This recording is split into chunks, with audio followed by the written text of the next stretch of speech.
ಕರ್ನಾಟಕ ರಾಜ್ಯದಲ್ಲಿ ಒಂದು ಕಡೆ ತೀವ್ರತರವಾದಂಥ ಬರಗಾಲ,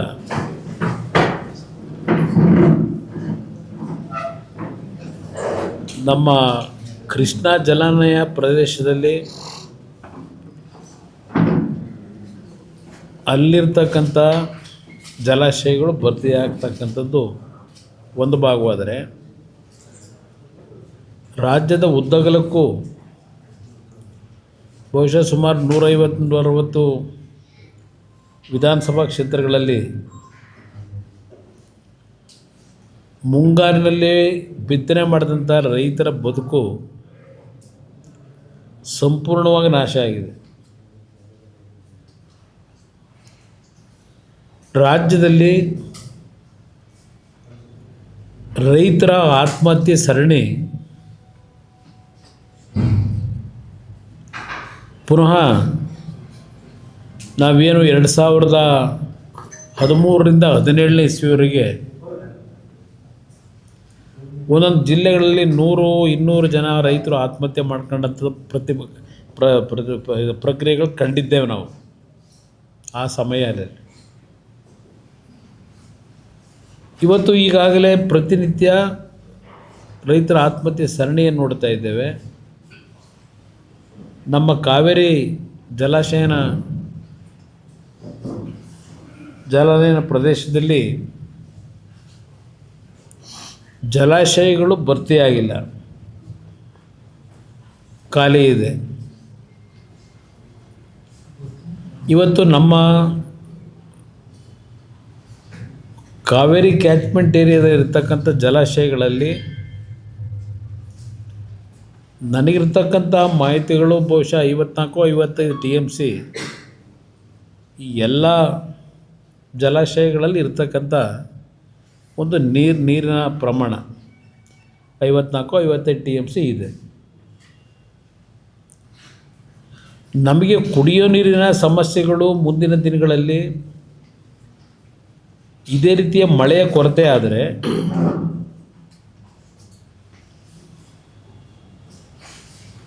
ಸಮಸ್ಯೆಗಳಿದೆ ಕುಡಿಯೋ ನೀರಿಗೆ. ಈಗಾಗಲೇ ರಾಜ್ಯ ಸರ್ಕಾರ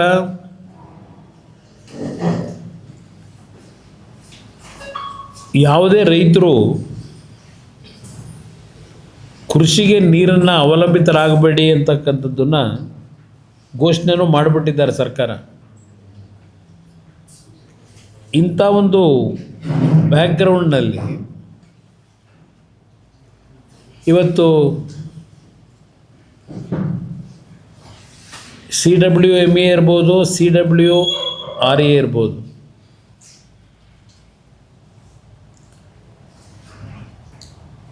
ನಿನ್ನೆ ದಿನ ಅಂತಿಮವಾದ ಒಂದು ಆದೇಶ ಮಾಡಿದ್ದಾರೆ. ಪ್ರತಿದಿನ 3,500 ಕ್ಯೂಸೆಕ್ಸ್ ನೀರನ್ನು, ಅಂದರೆ ಸುಮಾರು 15 ದಿನಗಳ ಕಾಲ ಬಿಡಬೇಕು ಅಂತಕ್ಕಂಥದ್ದು ಏನು ಹೇಳಿದ್ದಾರೆ. ಸುಮಾರು 4-4.5 TMC ನೀರನ್ನು ಬಿಡಬೇಕಾಗಿದೆ ಈ 15 ದಿನಗಳಲ್ಲಿ. ಇಂಥ ಒಂದು ತೀರ್ಪಿನ ಹಿನ್ನೆಲೆಯಲ್ಲಿ ಈಗಾಗಲೇ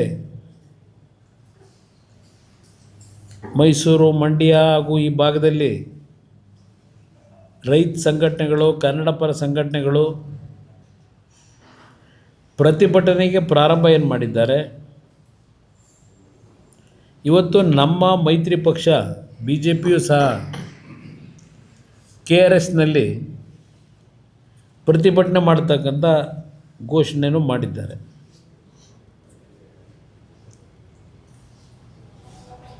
ಈ ಪ್ರತಿಭಟನೆ ಮಾಡ್ತಕ್ಕಂಥದ್ದು ಇಂಥ ಒಂದು ಕ್ಲಿಷ್ಟಕರವಾದ ಸಂದರ್ಭದಲ್ಲಿ ಮಾಡಲೇಬೇಕಾದಂಥದ್ದು ಅನಿವಾರ್ಯ. ನಾನು ಪ್ರತಿಭಟನೆ ಮಾಡ್ತಕ್ಕಂಥದ್ದು ತಪ್ಪು ಅಂತಕ್ಕಂಥದ್ದನ್ನು ನಾವು ಯಾರೂ ಹೇಳಲಿಕ್ಕೆ ಸಾಧ್ಯ ಇಲ್ಲ. ಏಕೆಂದರೆ ಕಾವೇರಿ ನದಿಯ ನೀರಿನ ನಿರ್ವಹಣಾ ಪ್ರಾಧಿಕಾರ ತೆಗೆದುಕೊಂಡಂಥ ನಿರ್ಧಾರಗಳಿಗೆ ಸರ್ಕಾರ ಇಲ್ಲ ನಮ್ಮ ಜನ ಮೌನದಿಂದ ಸಮ್ಮತಿ ವ್ಯಕ್ತಪಡಿಸಿದರೆ ಅದೇ ನಮ್ಮ ವೀಕ್ನೆಸ್ಸು ಆಗುತ್ತೆ ಅನ್ನೋದು ನನ್ನ ಅಭಿಪ್ರಾಯ. ಈಗಾಗಲೇ ಇಂಥ ಒಂದು ಸಂದರ್ಭಗಳಲ್ಲಿ ಹಲವಾರು ಸರ್ಕಾರಗಳು, ರಾಜ್ಯದ ಮುಖ್ಯಮಂತ್ರಿಗಳಿದ್ದಾಗ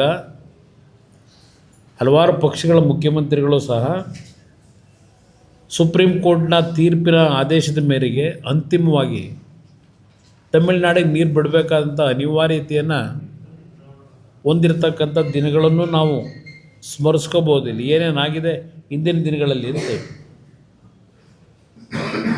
ನಾವು ರಾಜಕೀಯ ಮಾಡೋದು ಒಂದು ಭಾಗ, ಎಲ್ಲ ಸಂದರ್ಭದಲ್ಲೂ ರಾಜಕೀಯವನ್ನು ನಮ್ಮ ಸ್ವಾರ್ಥಕ್ಕೆ ಉಪಯೋಗ ಮಾಡ್ಕೊಳ್ಳೋದು ತಪ್ಪು ಅನ್ನೋದು ನನ್ನ ಅಭಿಪ್ರಾಯ. ಯಾವುದೇ ಸರ್ಕಾರ, ಯಾರೇ ಮುಖ್ಯಮಂತ್ರಿಗಳಿದ್ದರೂ ಇಂಥ ಒಂದು ಭಾರತದ ಒಕ್ಕೂಟದ ವ್ಯವಸ್ಥೆಯಲ್ಲಿ ಈಗಾಗಲೇ ಕಾವೇರಿ ಟ್ರಿಬ್ಯುನಲ್ನ ವತಿಯಿಂದ ಅವೈಜ್ಞಾನಿಕವಾದಂಥ ರೀತಿಯಲ್ಲಿ ಆ ಟ್ರಿಬ್ಯುನಲ್ಲು ಸಹ ಕೊಟ್ಟಂಥ ತೀರ್ಪು ಬಹುಶಃ ದೇಶದ ಇತಿಹಾಸದಲ್ಲಿ ಎಲ್ಲೂ ಪ್ರತಿ ತಿಂಗಳು ಎಷ್ಟು ನೀರನ್ನು ಕೊಡಬೇಕು ಅಂತೇಳಿ ನಿಗದಿ ಮಾಡಿರ್ತಕ್ಕಂಥದ್ದು ಈ ಒಂದು ಕಾವೇರಿ ನೀರಿನ ಹಂಚಿಕೆಯಲ್ಲಿ.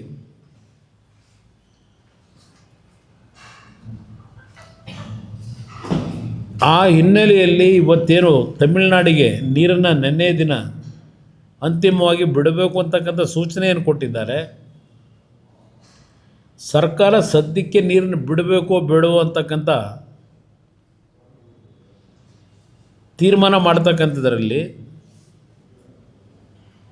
ಸರ್ವ ಪಕ್ಷಗಳ ಸಭೆಯನ್ನು ಭಾನುವಾರದ ದಿನ ಕರೆದಿದ್ದಾರೆ.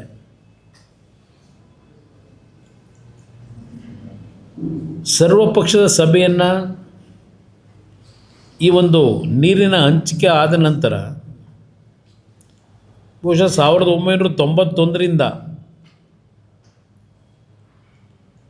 ನಿರಂತರವಾಗಿ ಸರ್ವಪಕ್ಷಗಳ ಸಭೆ ನಮ್ಮ ಭಾಗದಲ್ಲಿ ಸಮಸ್ಯೆಗಳು ಉದ್ಭವ ಆದಾಗ ಕರೆದಿರ್ತಕ್ಕಂಥದ್ದು ನಡ್ಕೊಂಬಂದಿದೆ ಆ ಪದ್ಧತಿ. ಇವತ್ತು ಈ ತೀರ್ಪೇನು ಕೊಟ್ಟಿದ್ದಾರೆ, ನಾನು ಪ್ರಥಮವಾಗಿ ಈ ತೀರ್ಪಿನ ವಿಷಯದಲ್ಲಿ ಈ ಕಾವೇರಿ ನಿರ್ವಹಣಾ ಪ್ರಾಧಿಕಾರದಲ್ಲಿದ್ದಾರಲ್ಲ, Kaveri water management authority, Kaveri water regulatory authority,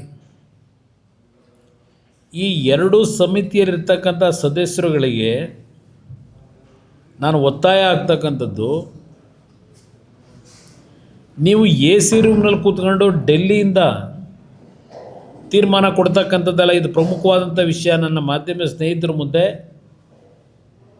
ಇದಕ್ಕೆ ನಾನು ಡಿಮ್ಯಾಂಡ್ ಮಾಡ್ತಾ ಇದ್ದೇನೆ, ಅವರಿಗೆ ಸಲಹೆ ಕೊಡ್ತಾ ಇದ್ದೇನೆ. ನೀವು ಎ ಸಿ ರೂಮಲ್ಲಿ ಕೂತ್ಕೊಂಡು ತೀರ್ಪು ಕೊಡೋದಲ್ಲ ಇದು. ನಮ್ಮ ಭಾಗದಲ್ಲಿ ಕಾವೇರಿಯ ಕ್ಯಾಚ್ಮೆಂಟ್ ಏರಿಯಾ ಏನಿದೆ ನಮ್ಮ ರಾಜ್ಯದಲ್ಲಿ ಇವತ್ತು KRS, ಹಾರಂಗಿ, ಕಬಿನಿ, ಹೇಮಾವತಿ, ಇಲ್ಲಿ ನೀರೇನು ಪ್ರಮಾಣ ಇದೆ ಮುಂದಿನ 6-7 ತಿಂಗಳಿಗೆ ತಮಿಳುನಾಡಲ್ಲಿರ್ತಕ್ಕಂಥ ಭವಾನಿ ಜಲಾಶಯ ಮತ್ತು ಮೆಟ್ಟೂರು ಜಲಾಶಯ ಅಲ್ಲಿ ಏನು ನೀರಿದೆ, ಎಷ್ಟು ಪ್ರಮಾಣದ ನೀರಿದೆ ಅಲ್ಲಿ, ಇದೆಲ್ಲವನ್ನು ಸ್ಥಳಕ್ಕೆ ಹೋಗಿ ವೀಕ್ಷಣೆ ಮಾಡಿ ಈ ಸದಸ್ಯರುಗಳು.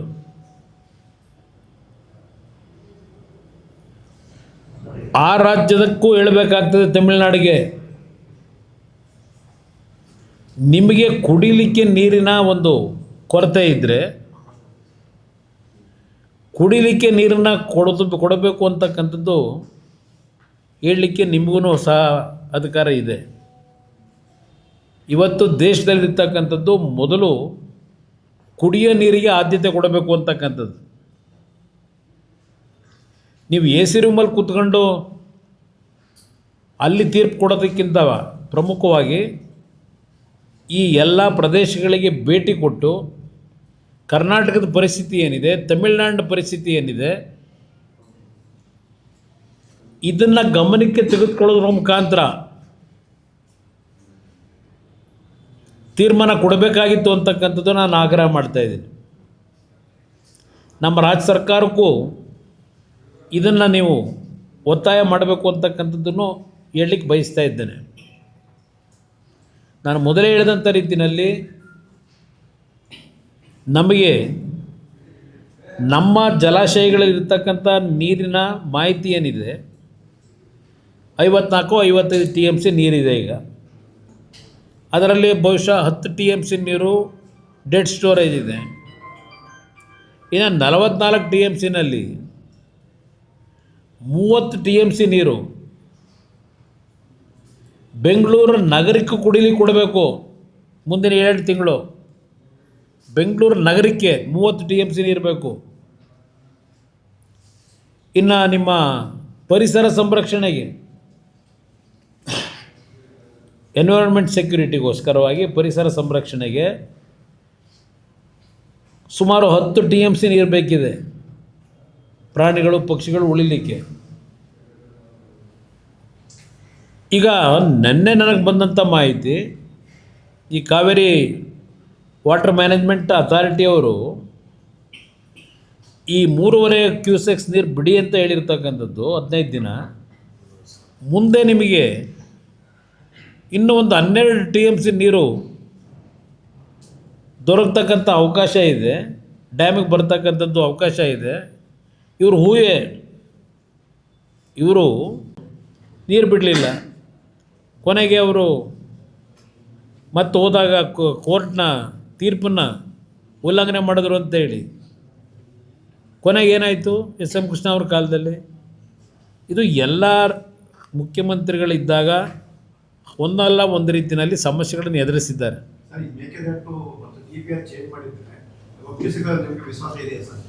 ಸಿಗ್ಬೋದು, ನೀವು ಕರೆಕ್ಟಾಗಿ ಅಲ್ಲಿ ಕೇಂದ್ರ ಸರ್ಕಾರದಲ್ಲಿ ಮನವರಿಕೆ ಮಾಡಿಕೊಡ್ಬೇಕು. ತಮಿಳುನಾಡಿನ ಮುಖ್ಯಮಂತ್ರಿ ಏನು ನಾಳೆ ಬರ್ತಾರೆ ಅವ್ರಿಗೂ ಹೇಳಬೇಕಾಗುತ್ತೆ, ಇದರ ಒಂದು ಜಲಾಶಯ ನಿರ್ಮಾಣ ಮಾಡೋದ್ರಿಂದ ನಿಮಗೆ ಎಷ್ಟು ಅನುಕೂಲ ಇದೆ, ಇದೆಲ್ಲವನ್ನು ಅರಿತುಕೊಳ್ಳಿ. ರಾಜಕೀಯಕ್ಕೋಸ್ಕರವಾಗಿ ನಿಮ್ಮ ರಾಜಕೀಯ ಪಕ್ಷಗಳಲ್ಲಿ ಪ್ರತಿಷ್ಠೆಗೋಸ್ಕರವಾಗಿ ಇದನ್ನು ತಡೆದ್ರೆ ಅದರ ನಷ್ಟ ನಿಮಗೆ ಹೊರತು ಅಂತಕ್ಕಂಥದ್ದನ್ನು ನಮಗಲ್ಲ ಅಂತಕ್ಕಂಥದ್ದು ಹೇಳಬೇಕಾಗತ್ತೆ ನಾವು. ಇದು 2 ಸರ್ಕಾರಗಳು, 2 ರಾಜ್ಯಗಳು ಒಂದು ಸಾಧಕ ಬಾಧಕಗಳನ್ನು ನೋಡೇ ತೀರ್ಮಾನಕ್ಕೆ ಬರಬೇಕು. ಬರೀ ರಾಜಕೀಯಕ್ಕೋಸ್ಕರ ದುರುಪಯೋಗ ಪಡಿಸ್ಕೋಬಾರ್ದು ಇದನ್ನು.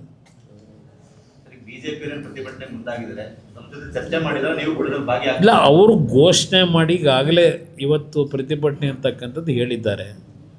ನಮ್ಮವರಿಗಾಗಲೇ ನಮ್ಮ ಕಾರ್ಯಕರ್ತರುಗಳು, ರೈತ ಸಂಘಗಳು ಮತ್ತು ಕನ್ನಡ ಸಂಘಟನೆಗಳು ಏನು ಪ್ರತಿಭಟನೆ ಮಾಡ್ತಾ ಇದ್ದಾರೆ, ಅದಕ್ಕೆ ನಮ್ಮ ಸಹಮತ ಕೊಟ್ಬಿಟ್ಟಿದ್ದಾರೆ. ನಮ್ಮವರು ಪ್ರತಿಭಟನೆ ಮಾಡ್ತಕ್ಕಂಥದ್ದು ಈಗ ಅವ್ರ ಪಕ್ಷ BJP ಪಕ್ಷದ ವತಿಯಿಂದ ಮಾಡಿದ್ದಾರೆ. ಅದಕ್ಕೆ ನಮ್ಮ ತಕರಾರಿಲ್ಲ, ವಿರೋಧ ಇಲ್ಲ, ನಮ್ಮದು ಸ್ವಾಗತ ಇದೆ. ಇಲ್ಲ, ಇದು ನೀರಿನ ಹಂಚಿಕೆ ವಿಷಯದಲ್ಲಿ ರಾಜ್ಯದ ಹಿತದೃಷ್ಟಿ, ರೈತರ ಹಿತದೃಷ್ಟಿಯಿಂದ ಪಕ್ಷಾತೀತವಾಗಿ ನಾವು ಹೋರಾಟ ಮಾಡೋದಷ್ಟೇ ಅಲ್ಲ, ನಮಗೆ ಇರ್ತಕ್ಕಂಥ ಕೆಲವು ಸಣ್ಣ ಪುಟ್ಟ ಮಾಹಿತಿಗಳೇನು ಸಂಗ್ರಹ ಮಾಡಿರ್ತೀವಿ, ಒಳ್ಳೆಯ ಸಲಹೆಯನ್ನು ಸರ್ಕಾರಕ್ಕೆ ಕೊಡ್ತಕ್ಕಂಥದ್ದು ಪ್ರತಿಪಕ್ಷಗಳ ಕರ್ತವ್ಯವೂ ಇದೆ. Thank you brother, thank you brother. ಬಳಕೆ ಮಾಡಿ ರೈತರಿಗೆ ಆತ್ಮಸ್ಥೈರ್ಯ ತುಂಬಬೇಕಾಗಿದೆ. ಇದರ ಬಗ್ಗೆ ಗಮನ ಹರಿಸ್ಬೇಕು ನೀವು. ಅಲ್ಲಿ ಹೋಗಿ 4 ದಿನ ಡೆಲ್ಲಿಲಿ ಕೂತ್ರಾಗುತ್ತಾ? ಏನು 4 ದಿನ ನಿಮ್ಮ ವಿಸ್ತರಣೆ ಮಾಡಿದ ತಕ್ಷಣ ಏನು ಭಾಳ ಸಮಗ್ರವಾಗಿ ನಿಮ್ಮ ಮಂತ್ರಿಗಳು ಕೆಲಸ ಮಾಡ್ತಾರೆ ಅಂತ ನಾನೇ ನಂಬಿಕೆ ಇಟ್ಟಿಲ್ಲ.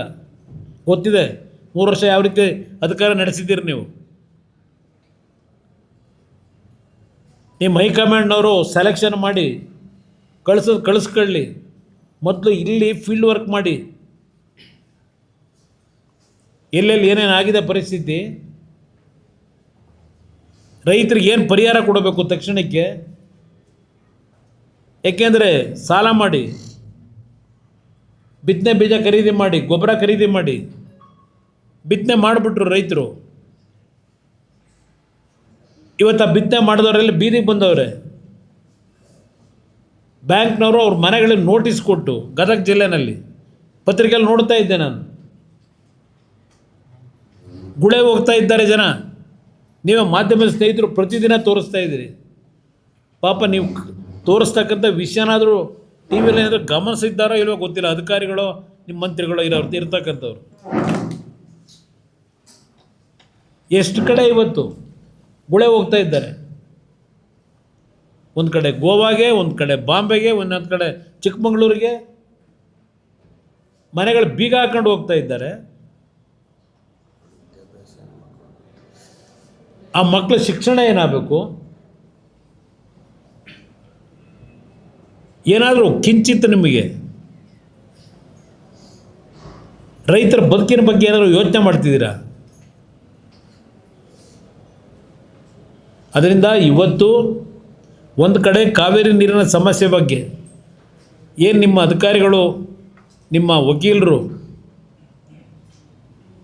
ಅಲ್ಲಿ ಪ್ರೆಸೆಂಟ್ ಮಾಡಬೇಕಾಗಿದೆ. ಅವರಿಗೆ ತಿಳುವಳಿಕೆ ಮೂಡಿಸಬೇಕು. ಹೋಗಿ ಎಲ್ಲ 2 ರಾಜ್ಯಗಳಲ್ಲಿ ಏನೇನು ಪರಿಸ್ಥಿತಿ ಇದೆ. ತಮಿಳ್ನಾಡಿನವ್ರು ಕೇಳ್ತಾ ಇರೋದು ಕೃಷಿ ಚಟುವಟಿಕೆಗೋ ಕುಡಿಯೋ ನೀರಿಗೆ ಕೇಳ್ತಾ ಇದ್ದಾರೆ, ಶಾರ್ಟೇಜ್ ಇದೆ ಅಂತೇಳಿ. ಅಲ್ಲೂ 2 ಡ್ಯಾಮ್ ಇದ್ದಾವೆ, ಮೇಕೆದಾಟು, ಭವಾನಿ ಡ್ಯಾಮು, ಮೆಟ್ಟೂರು ಡ್ಯಾಮು. ಇವತ್ತು ಅವರಿಗೆ ವಾಟರ್ ಮ್ಯಾನೇಜ್ಮೆಂಟ್ ಬೋರ್ಡ್ನವರಿಗೆ ಅರ್ಥ ಆಗೋದಿಲ್ವ ಇದು? ಅದನ್ನು ನೀವು ಅರ್ಥ ಆಗದೇ ಇದ್ದರೆ ಅವರಿಗೆ, ಅಲ್ಲಿ ಕೂತವರಿಗೆ ಹೇಳಿ, ಅವರಿಗೆ ಅವ್ರ ಮುಖಕ್ಕೆ ಬನ್ನಿ ಹೋಗೋಣ ಅಂತ, ಏನೇನಿದೆ ಸ್ಥಳ ಪರಿಶೀಲನೆ ಮಾಡಿ ಆಮೇಲೆ ತೀರ್ಮಾನ ತಗೊಳ್ಳಿ ಅಂತ ಹೇಳ್ತಕ್ಕಂಥ ಗಮನ ಕೊಡಿ ಅಂತಕ್ಕಂಥದ್ದನ್ನು ಈ ಸಂದರ್ಭದಲ್ಲಿ ನಿಮ್ಗೆ ಹೇಳ್ತೀನಿ. ಸರ್, ಈಗ ಸರ್ವಪಕ್ಷ ಸಭೆಗೆ ನೀವು ಹೋಗ್ತೀನಿ ಅಂದ್ರೆ ಸರ್, ಮೇಲ್ಮನವಿ ಸಲ್ಲಿಸಕ್ಕೂ ಇದರ ಆದೇಶದಂಗೆ ನೀರು ಬಿಡಬೇಕಲ್ಲ ಸರ್ 15 ದಿನ? ಈಗ ಅದಕ್ಕೋಸ್ಕರಲೇ ಹೇಳ್ತಾ ಇದ್ದೀನಿ, ತಕ್ಷಣ ಅಲ್ಲಿ ಕೂತಿರ್ತಕ್ಕಂಥ ನಿಮ್ಮ ವಾಟರ್ ಅಥಾರಿಟಿ ಮ್ಯಾನೇಜ್ಮೆಂಟ್ ಬೋರ್ಡ್ನವರು, ಅಲ್ಲಿಂದ ನಿಮ್ಮ ರೆಗ್ಯುಲೇಟರಿ ಅಥಾರಿಟಿ ಅವರೇನಿದ್ದಾರೆ ಅವರಿಗೆ ಒತ್ತಾಯ ಹಾಕಿ, ಈ ಪರಿಸ್ಥಿತಿಲಿ ನಮಗೆ ಕುಡಿಯೋದಕ್ಕೆ ನೀರಿಗೆ ಶಾರ್ಟೇಜ್ ಇದೆ.